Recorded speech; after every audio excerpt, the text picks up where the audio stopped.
Ang susunod na programa ay rated PG.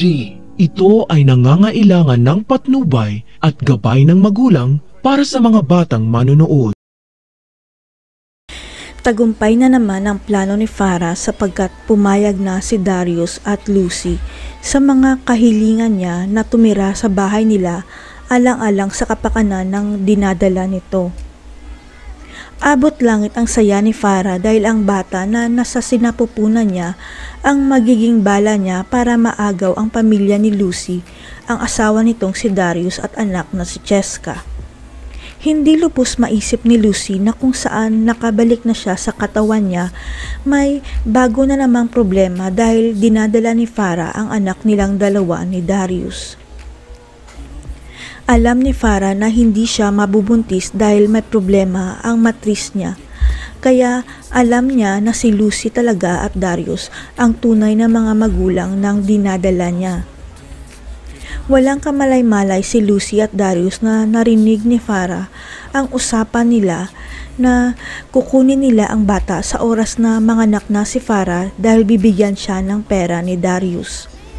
Pero walang plano si Farah na ibigay ang bata dahil ang anak niya ang gagamitin niya para siya ang piliin ni Darius dahil may anak silang dalawa kahit hindi naman siya ang ina nito.